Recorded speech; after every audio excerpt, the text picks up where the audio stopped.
कार्तिक मास महात्म कथा 30वें अध्याय के अंतर्गत भगवान श्री कृष्ण सत्यभामा से बोले, हे प्रिय, नारद जी के यह वचन सुनकर महाराजा पृथु बहुत आश्चर्यचकित हुए। अंत में उन्होंने नारद जी का पूजन करके उन्हें विदा किया।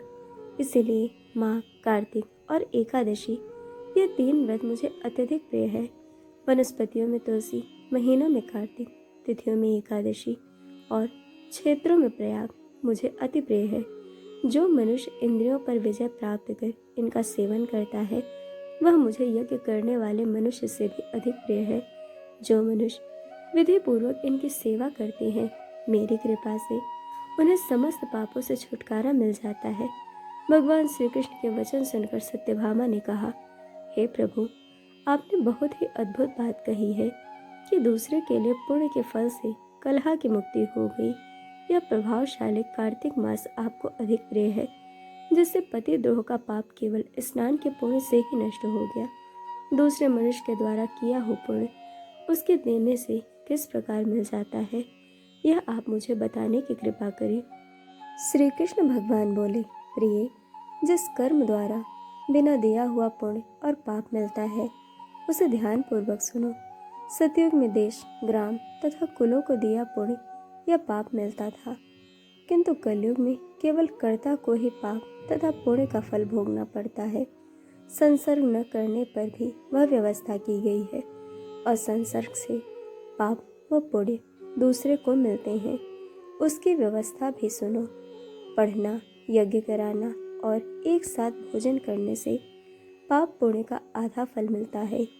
एक आसन पर बैठने तथा सवारी पर चढ़ने से, श्वास के आने जाने से पुण्य व पाप का चौथा भाग जीव मात्र को मिलता है। छूने से, भोजन करने से और दूसरे की स्तुति करने से पुण्य और पाप का 6वां भाग मिलता है।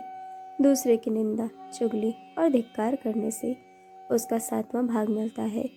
पुण्य करने वाले मनुष्यों की जो कोई सेवा करता है वह सेवा का भाग लेता है और अपना पुण्य उसे देता है।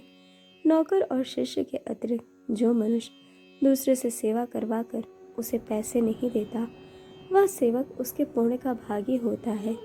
जो व्यक्ति पंक्ति में बैठे हुए भोजन करने वाले की पत्तल लांघता है, वह उसे, जिसकी उसने पत्तल लांघी है, अपने पुण्य का 6वां भाग देता है। स्नान तथा ध्यान आदि करते हुए मनुष्य से जो व्यक्ति बातचीत करता है या उसे छूता है, वह अपने पुण्य का 6वां भाग दे डालता है। जो मनुष्य धर्म के कार्य के लिए दूसरे से धन मांगता है, वह पुण्य का भागी होता है। ठीक उसी प्रकार जिस प्रकार की दान करने वाला पुण्य का भागी होता है, जो मनुष्य धर्म का उपदेश करता है और उसके बाद सुनने वाले से याचना करता है, वह अपने पुण्य का 6वां भाग उसे देता है। जो मनुष्य दूसरों का धन चुराकर उससे धर्म करता है, वह चोरी का फल भोगता है और शीघ्र ही निर्धन हो जाता है। और जिसका धन चुराता है वह पुण्य का भागी होता है। बिना ऋण उतारे जो मनुष्य मृत्यु को प्राप्त होता है, उनको ऋण देने वाले सज्जन पुरुष पुण्य के भागी होते हैं। शिक्षा देने वाला, सलाह देने वाला, सामग्री को जुटाने वाला तथा प्रेरणा देने वाला, यह पाप और पुण्य के 6ठे भाग को प्राप्त करते हैं। राजा प्रजा के पाप पुण्य के षष्टांग का भोगी होता है।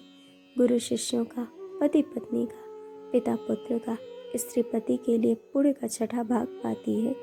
पति को प्रसन्न करने वाली आज्ञाकारी स्त्री पति के लिए पुण्य का आधा भाग ले लेती है। जो पुण्यात्मा पराये लोगों को दान करते हैं, वह उनके पुण्य का 6ठा भाग प्राप्त करते हैं। जीविका देने वाला मनुष्य जीविका ग्रहण करने वाले मनुष्य के पुण्य के 6ठे भाग को प्राप्त करता है। इस प्रकार दूसरों के लिए पुण्य अथवा पाप बिना दिए भी दूसरों को मिल सकते हैं, किंतु यह नियम जो कि मैंने बतलाए हैं, ये कलयुग में लागू नहीं होते। कलयुग में तो एकमात्र कर्ता को ही अपने पाप व पुण्य भोगने पड़ते हैं।